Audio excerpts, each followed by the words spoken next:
Welcome to Bitter Reality Brewing, and yes, it's the new, yes, you heard me, the new and improved Anvil Foundry 10.5 all-in-one system.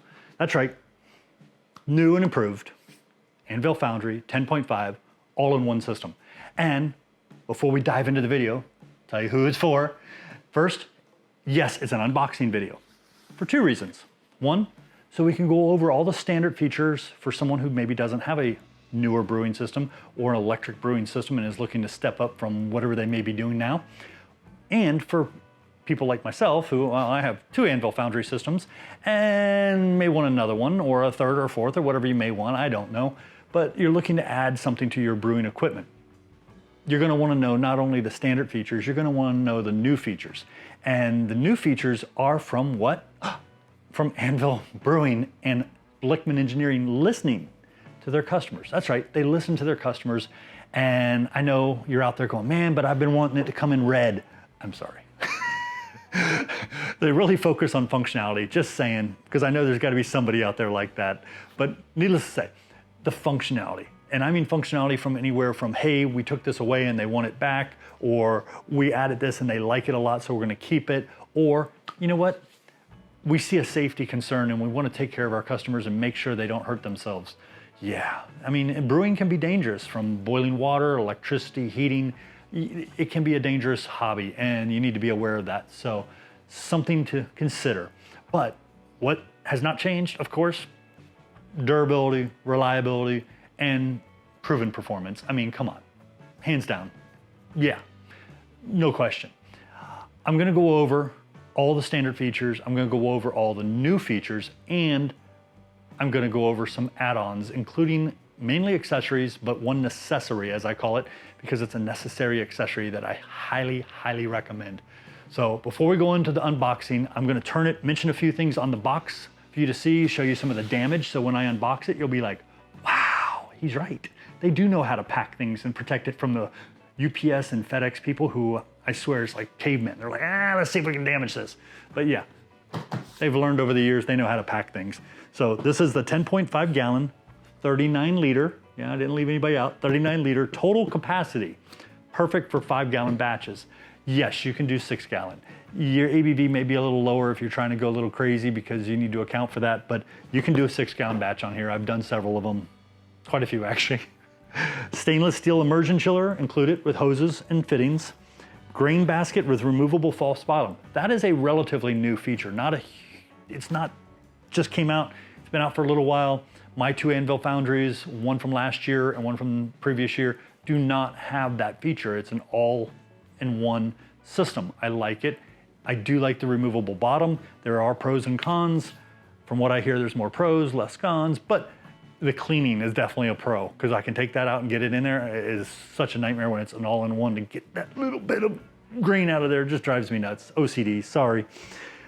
Digital power control, 0 to 100%. Dual voltage capable. That is one of the big reasons that I really love the Anvil Foundry, is that you can go from 120 at 1600 watts to 240 volt at 2800 watts. And I know some of you out there going, I don't see the point. Well, if you're new to brewing, or maybe you're in an apartment and you don't have 240, or your significant other says you can't disconnect the dryer and run the wires through the house or whatever, or apartment, yeah, you can buy this, do 120, and then when you are capable of using 240 or having 240 wired wherever you may be brewing, you can flip the switch. You go over to your friend's house, you can flip it back to 120 if you have to, and you can brew over there, not a big deal. It removes a huge limitation, especially here in the US where we are confined to doing 120 the majority of the time, with 240 being an exception. You now have the ability to switch it with a flip of a switch. Yeah, pretty cool. Double wall insulation, faster heating, and precise mash temperature control. One thing that's not on here that is huge for me, and one of the big reasons I also went to the Anvil Foundry, low density burners. I'm telling you, if you're doing rye, you're doing wheat, you're doing a little extract, something like that, low density burners will help you avoid scorching. You don't want that high intensity. You want a nice low density with the heat spread out more and not all in one spot. Trust me, it's a huge, huge point. 1 to 24 hour delay timer. In the comments, if you've tested that or used it, let me know. I've never used it, and it's not because I'm concerned about that. It's because I'm concerned I'll forget that I did it. So yeah, it's just something, it's just me. Durable stainless construction, we all know that one. Rotating drain dip tube, that's the little tube, when you turn it, it has another piece inside that turns. It's got a special Teflon coating that you can move it. So you can avoid pulling sediment when you're draining off your finished wort before going to fermentation. Distillation ready, yeah, check your local laws. Florida's a little tight and needs to change their attitude. 240 to 120 volt adapter cable included. That is a brand new feature. Yes, brand new. That's one of the items that like I mentioned, Anvil said, you know, I know there's a lot of people out there doing do-it-yourself cables. There's plenty of instructions out there for do-it-yourself cables, but let's see if we can't help our customers out and keep them from electrocuting themselves, hurting themselves, shocking themselves, burning down their house, you know, things like that. So yes, they've started tossing in a cable to take you down from 240 to 120, and that way it makes it a lot safer. I'm gonna turn it around here before we tear the box open and go over all the details. That's why I'm kind of shifted over here, because I want to put the box over here, tear it open, get a camera above it, let you see it. Is right here, system includes, it covers the same things, including the false bottom, which is, like I said, something that's relatively new, but not brand new. The grain basket, that is new. They changed it a little bit. So recirculation kit, that's gonna be the accessory I'm gonna go into that I highly recommend, and it is sold separately. So let's go ahead and tear this bad boy open and show you what's in the box, okay? Give me a second to move it over here so I don't kill myself. Here we go.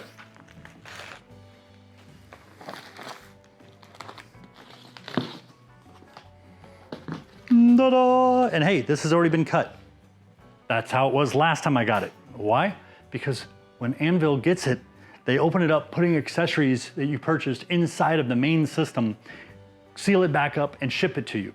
And as you're noticing, it's a box inside of another box, surrounded with styrofoam all the way around, and then there's styrofoam on the bottom, I think. That's been over a year, so my memory may be a little fuzzy, but I think. So why did they cut this open? Well, it's when they add things. So you have a manual here.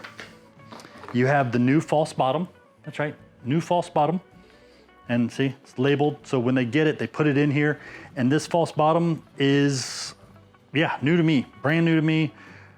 They've considered going back to the other one is what I believe I heard, but everybody likes this one a lot. So yes, that's listening to the customers. Awesome, awesome, awesome. Now we're gonna take this, go like this. We're gonna open it up, okay? We have more styrofoam. I know some people hate styrofoam, but when you're ordering a nice system like this, whatever it takes to protect it, that's what I'm saying. Pull some plastic out. Oh, there's some plastic. I know, I hate that noise. Ah, looks like the little locks are on to keep the lid from flying off. Ah. Looks like I took one out of track, but it's okay. We'll pull it out and I'll fix it. That was my fault. Not a lot of room for your hands. Okay. Okay. There's the lid, which we'll mention an accessory. You can take the screw out of here and you can buy a Anvil steam condenser for brewing indoors. It's designed for brewing indoors, so don't think you have to have it. But if you're brewing indoors, it's a nice accessory. I'm gonna stick the lid over here out of our way. The lid, oh, the lid changed a little. My first one only had this warning. My second one had another warning, which I'm looking at it over there. Kind of a double warning for, you know, people trying to get Darwin Awards, but they're back to one big warning. So I guess somebody in legal said that was sufficient. So, you know, sometimes you need double stop signs for some people. Yeah, it's sad, but you do. Okay, right off the bat, like I said, for safety of their customers, it is a 240 to 120 adapter. Yay! So we'll set that aside. And it's funny because I have probably spent hundreds of dollars on different cables, but I have another issue, so it's beyond that.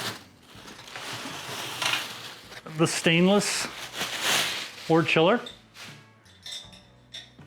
Beautiful, nice. Some garbage, you're gonna have some garbage, it's the way it is. The hose looks like it's down the bottom, so we're gonna pull this up, see what I get. So this is your new grain basket. You might be noticing something. Yeah, you got the perforated sides, but it's much smaller. I have the original one with the perforated sides, and I'll show you the difference so you can see it. I think this is about 1.5 inch. I can't remember the original one. Might be like 2 or 3 inches. But yeah, and then it's open because we're gonna put that different false bottom in. And I'll go over some pros and cons there. And there's cardboard inside that to protect it too. So let's see if I can get that out. Okay, collapse the cardboard in on itself and it comes right out. And then I can put this piece back on, which is easier this way, I know, because I've knocked it off before on my old systems. There we go. And the feet have changed. Yes, I just noticed that. The feet have changed. Why? Because the original ones were welded to the bottom, and there's no bottom to weld them to, so they had to weld them to the sides. There's also some holes. You'll notice some holes over here. These are for the little legs on the side that help to hold it. Yeah. Those are the hooks so that you can hold the grain basket while it's draining. Okay, another piece of cardboard. We're gonna do what I did with the previous one and collapse it upon itself. We'll pull this out. Sorry for all the noise. I'm trying to throw things out of the way. When you open this bag, what's in here?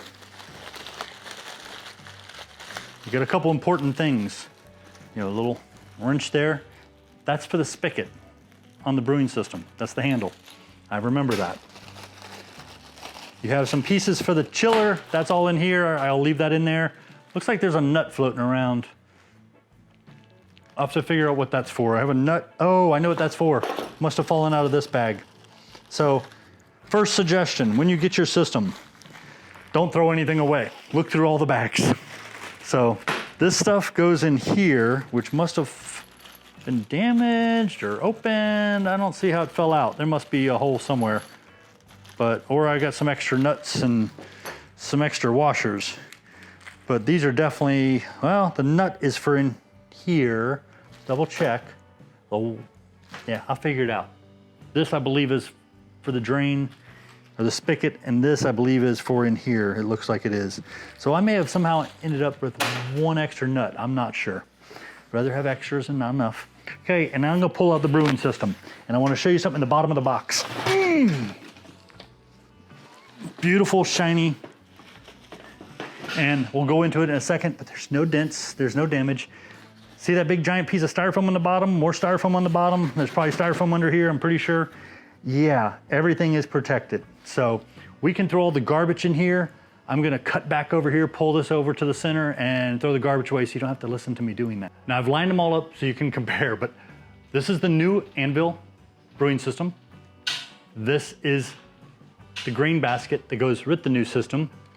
And disclosure, I didn't mention earlier, is that I bought my first 2 Anvil Foundry systems. Number 1, a year later, number 2, and Anvil Brewing Equipment sent me this one as a courtesy to go over, test, discuss, review, and I guess beat the crap out of, because I do. There are people who brew more than me, but there's a lot that probably brew a lot less. So I'm gonna go over a few quick things. First of all, I did not get the recirculation kit with this. I already have it. So with 2 systems, I can always share it because there's no way I'm gonna get all 3 going at the exact same time without some help, which now I have people volunteering to come help me now to brew with other equipment. They don't know about this yet, but yeah, they will. So I compared them and I looked at them. This is the original one with the ring, okay? Got the little hooks down here. Yes, I have not put the feet on it. They called it the feet, but they're really like hooks on the side. This one did not come with the ring, and I had to screw those on. Those are the little hooks that you hook onto the side to let it drain. Now I measured it. These little perforated things on the bottom that I like to cover with my small batch adapter, yeah, they're 3 inches. This, they're 1.5 inches. So why do I cover mine with a small batch adapter? For a novice or somebody new to brewing that might have a habit of getting stuck mashes, I wouldn't do it. Take your low efficiency, be happy you had a brew day. And you're learning. You learn from your mistakes more than you learn from your successes usually. So if you're getting really proficient and a stuck mash is incredibly rare or unheard of for you, then yeah, the small batch adapter for me gives me about an extra point of efficiency, forcing that water to go all the way through every little bit of the grains and helping me overall. There's many other ways to get better efficiencies, and don't get hung up on that, especially when you're new.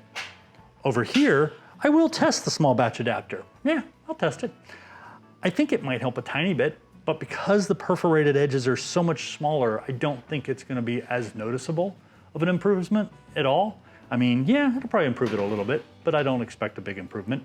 So, and it's got a different bottom, so the bottom's changed too. I mean, there's a lot of changes here that you need to be aware of, and that could actually boost my efficiencies a little by restricting it and making sure that water goes all the way through before coming back.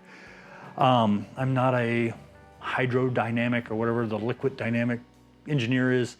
I'm not that type of engineer. So yeah, I don't know. It's just a educated guess or a theory. So I'm gonna get these two systems back out of the way. And yes, if you already have a system, it does fit.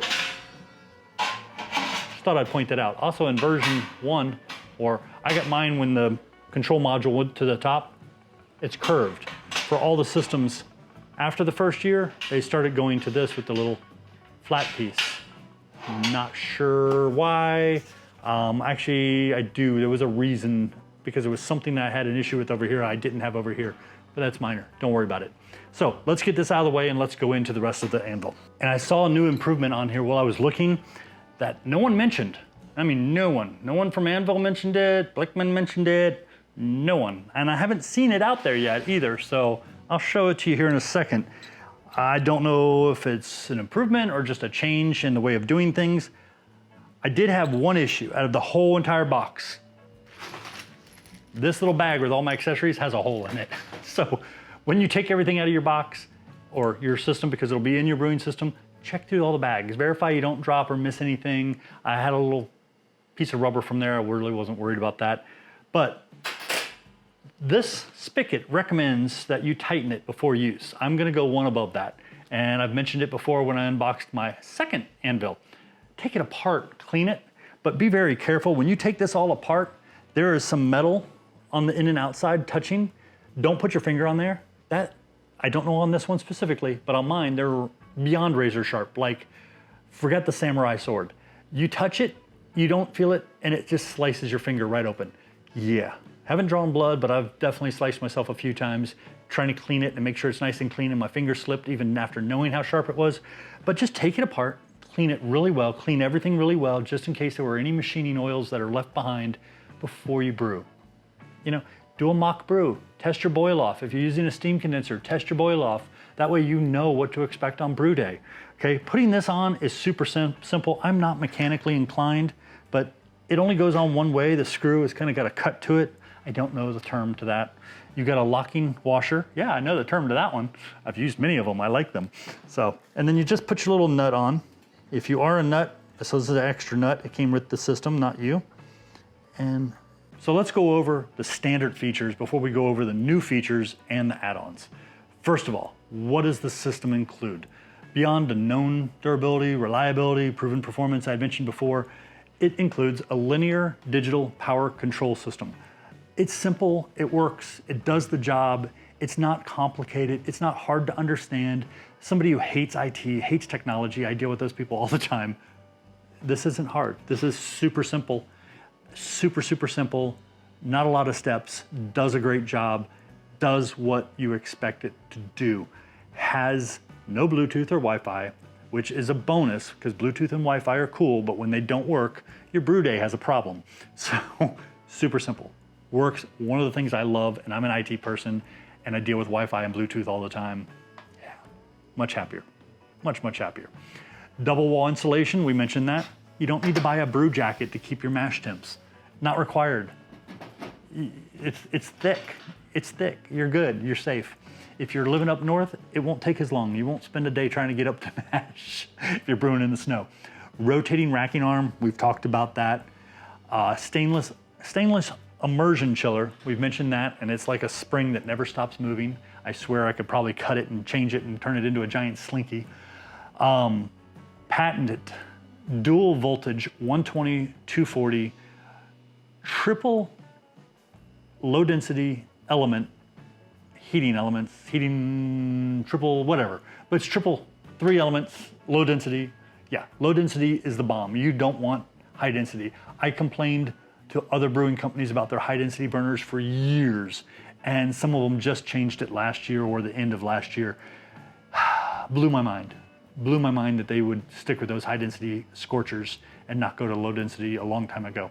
So as I mentioned, the 120 to 240, I want to show you two things that have changed. One, it's a 240 plug. Yeah. I would say luckily they sent me an adapter, but I just recently bought adapters to go from this to this and vice versa. So yeah, I'm good. Don't ask about the vice versa.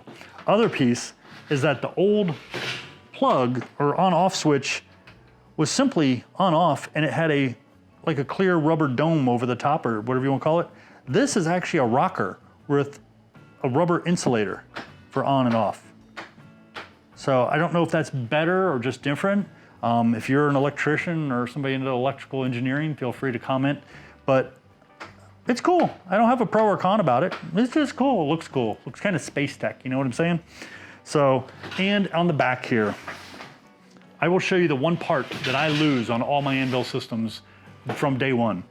There is a little screw. You have to take this screw out so that you can move this and switch it to 240. Actually, no. This one's been set to 240 since it's a plug for 240.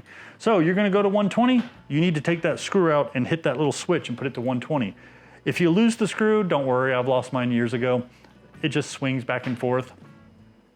It's just to protect you every time, and this is a huge, huge tip. Every time I go to brew with my Anvils, I double check the rocker to make sure it's set to 240. If for some reason I'm using 120, I'll double check, make sure it's set to 120. I never, ever plug my Anvils in before I double check what it is set to, just in case it gets bumped or hit somehow, because yeah, I lost the screw years ago. But yeah, safety. I mean, I don't want to damage my unit. I want to make sure it's there for me. And you know, eventually someday maybe I'll wear them out, but I don't want to make that premature due to my own lack of checking things, and you can call it stupidity, I don't care. But yeah, I double check that every single time. It's one of the few things I check all the time. Another thing I've learned to start checking is every time I go to brew, I make sure this is snug. I put my hand inside and out and make sure it's nice and snug. Doesn't have to be crazy tight, just make sure it's snug. And you know, like I said, it pivots, it's kind of cool. So let's go into what's new, which I've pretty much already touched on, I think almost everything new. But what's new to the Anvil Foundry 10.5 and eventually to the 6.5 and 18-gallon systems from what I'm being told? Well, you got the 240 to 120 cable.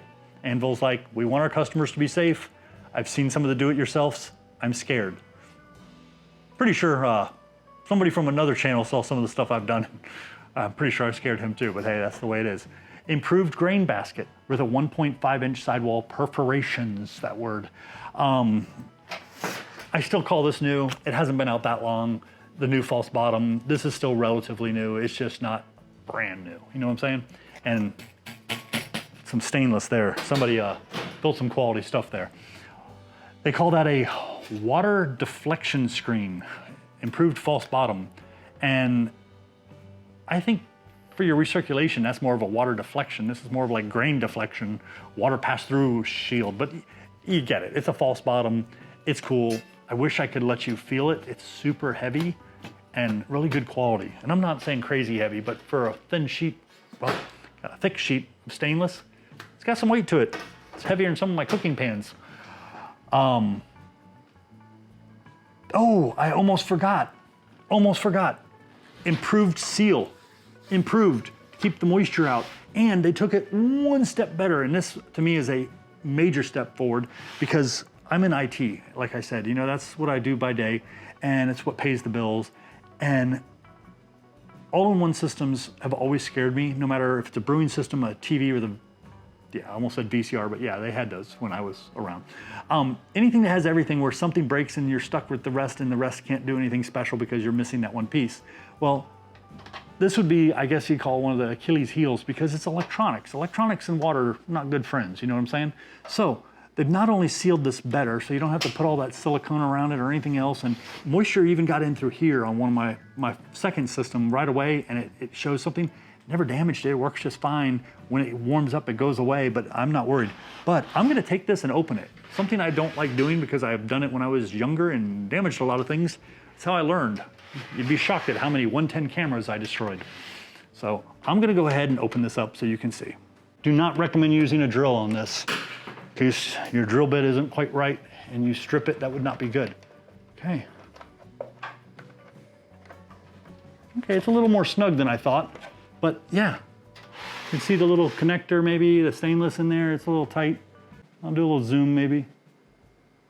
Yeah, you can now disconnect it, replace the control panel, put a new one on. Oh, like a foam piece in there protecting it. Okay, so I'm gonna put that back. I already see people putting some sort of a seal on that even though it's supposed to be safe. Just, I know people. You know, we're all OCD to some degree. I'm gonna put this back together and we'll jump forward. So like I showed you, removable control panel for servicing or removal. And I'm gonna give you a little pro tip again. Okay, if you look in the instructions, it's gonna tell you how to put the feet on here. I'm gonna tell you to do it differently. Yes. And I'll give credit to Brian at Short Circuit Brewing, even though I thought the same thing, he mentioned it first. So credit where credit's due. When you put the screws in, the instructions say to go from outside in and put your nuts. That's fine. You can do it that way. It's not a big deal. But I know some of you all are addicted to the brew in a bag. And if you're gonna do brew in a bag, just don't use the basket, just do the brew in the bag. But for some of you, OCD and everybody's different, you really feel like it's necessary to put the brew in the bag inside of the metal brew in the bag. And if you do that, you're gonna snag your bag on these screws. So what you do instead is you go from inside out and put the nuts on the outside, so that way any extra screw is sticking this way and it's not gonna hit anything. It's not gonna tear your bag if you have a brew in a bag that's inside of a metal brew in a bag. Kind of see the, yeah, I just don't get it. I'm sorry. In the comments, if you got a really good reason and your efficiencies are up there over 75% on a regular basis, feel free to explain to me why you put a brew in a bag inside of a metal brew in a bag, but that's just me. Everybody's different and, you know, to each their own, and, you know, power to you. But happy you're a brewer. That's, you know, it is what it is. Add-ons. Let's talk add-ons. First of all, mine's gonna be a little old and a little worn down, but I've had it for a while and I use it every single time. And I've replaced the hoses, but it looks like I'm getting due to replace some hoses again. Yes, right here. It's the recirculation kit. Sorry, comes with a little water deflection shield, as I call it, or perforated shield over the top to kind of help spread the water. You get your pump, you get some tubing, you get the clamps, you get the little metal clamp, which the restrictor, you crank the pump full and you restrict on the outflow. Do not restrict on the inflow by reducing the flow. Don't do it, you can damage the pump. But yeah, this thing's like a $100 kit with everything. That's the necessary. I highly, highly recommend that if you're buying an Anvil Foundry or you already bought one and you didn't get this, get this. It'll help with your efficiencies. It'll help when you're moving the beer somewhere else. It's a very useful tool. I use it for several things, but that is the biggest thing, is the recirculation. Another accessory, if you're brewing inside and you don't want your significant other to kill you or have a problem with mold in your home, steam condenser. Yes, the Anvil steam condenser. And it goes up, moisture comes down, pushes it through with the mister up here with the cool water. Yeah, there's no weird thing going up and back down. I don't get that on some, but yeah, right there, steam condenser. Definitely a necessary if you're brewing inside and don't have a good way to get that steam out of your house, or you don't want to lose all that lovely AC in your house, or it's really hot outside, you know, things like that. You're brewing inside for a reason probably. Steam condenser. If you're brewing outside, you're brewing in an open garage, you get a big old box fan, who cares? That's your call, not a big deal. Next item. This one, I don't know if it's going to be necessary, and what do you call return on investment? It might not have a good return on investment. I think it's gone up about $5. I think it's around $35 now, but I use it in the old systems on every single brew, unless I forget it, which has happened a couple times. Small batch adapter. I don't know if this is really a requirement now on this system. Maybe if you're doing a small batch, maybe it's gonna help, but it may give you an efficiency point, it may not. It may give you very little, but for the older systems that I've been using, I get about 1 point better efficiency, and for me, you know, it was $30 back then, it's 35 now. Metal's gotten expensive. So yeah, that's something to consider. Not as important as something like the recirculation kit. Yeah, necessary. Other items. They have an Anvil swirly. I don't have one, but they have a 15-inch and a 21-inch to help get a nice whirlpool going. Makes it convenient, so you don't have to do like me with the mash paddle and spin it around, or get some other device to spin around, or a drill with something that might bang into something. But yeah, Anvil Swirly, very inexpensive, does a great job. I have not tested it, so 15-inch versus 21-inch. If you're not sure which one you want or why you'd want one over another, feel free to ask support, they'll help you. Brew in a bag, yes, that's right. Anvil sells, it is made by another company who is known for brewing bags, but brew in a bag, I don't know where I sat mine. I think I have an idea, but I'm not even gonna go dig it out. I've used small brew in a bags many, many years, and I've got to tell you, if you're hooked and you've got to use a brew in a bag, you don't want to use the steel brew in a bag, the brew in a bag that you get for the Anvil is second to none. The quality is amazing. Instead of them doing it, they're letting that other company do it for them, and that company has been known for years at making an amazing brew in a bag system.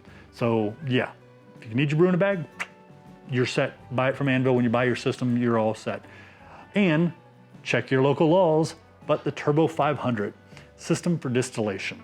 This is ready to go. You can put that on it, start distilling, just either be really quiet about it. Most states I've found out it's not illegal to buy the equipment.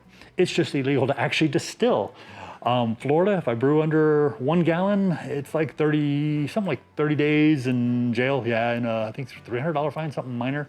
But if it's over a gallon, it's extreme. So yeah, I would do it and show you, but I can't, sorry. One thing I would love to do, I would love to make like a chocolate rye bourbon. That would be the bomb, but so be it. Maybe someday I'll move to another state for like a month just so I can do it myself, I don't know. So hopefully I've given you enough information. Hopefully I didn't miss anything. The instructions, if you lose them, you damage it, you get wet, don't worry, you can download them off Anvil's site. Every time I brew, I pull them up just to remind myself and double check my water. Like I said, I'm OCD. I'm always verifying things. Brewing salts are not that hard, but they do have some information out there on their site to help you with some basic ways of doing brewing salts if you're doing it with distilled water, or like I have deionized water, which is RO water that's been deionized. But yeah, very slick, very cool. I'm gonna clean it up, hopefully get to brew with it either tomorrow or maybe this coming weekend. We'll see if I get lucky. But yeah, and you may even see me, I might get someone to come over and see if we can't get 3 systems going all at once. I have the power for it. I got 100 amps and 240, so I can definitely handle it. But yeah, don't forget, like, subscribe, keep sharing. I know the video went a little long, but I'm hoping it helps anyone out there who's looking for a new system that, you know, just wants to know more about Anvil, or maybe wants to buy a second Anvil system and wants to know what the differences are from their current system. So cheers, I appreciate you. Thank you, bye.